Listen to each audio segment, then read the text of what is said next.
أناشد القضاة الشرفاء أن ينظروا إلى القضية هذا، قضية أحمد الزويكي، قضية مشرفة، والله إني قضية مشرفة. قتل غريمة لأنه اغتصب أختها المعادية. أناشد الرئيس والمشاط، أناشد البنت هذه أختنا كلنا. القضية هذه قضية اليمن كامل، ما تحتاج، القضية واضحة. في أي قانون إنك تدافع على شرفك ويعدموك؟ في أي قانون؟ قدوة الرسول صلى الله عليه وسلم قال دافعوا على شرفكم، قاتلوا على شرفكم وعرضكم ومالكم.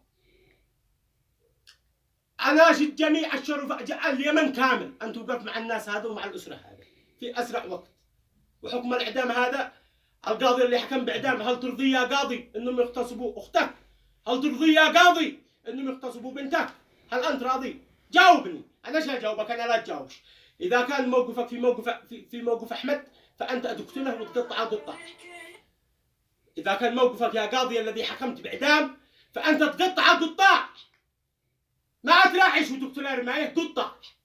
ارجع إلى الله، اليوم دنيا غطوة آخرة. هذه كلمة حق أمام الله، لو يطير راسي أنا وكم من رأس ما في همني.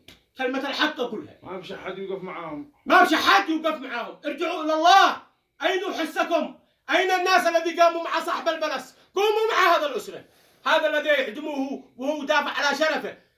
أصحاب الترندات قوموا مع هؤلاء. الناس بالدورة الشهرة قوموا مع الناس المساكين، هذا المعوقة الذي اغتصبها وأخوها شل بثارها وقتله والآن بإعدام.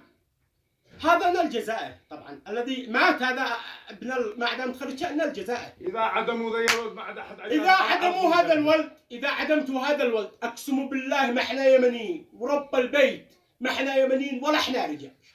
والسلام عليكم ورحمة الله وبركاته.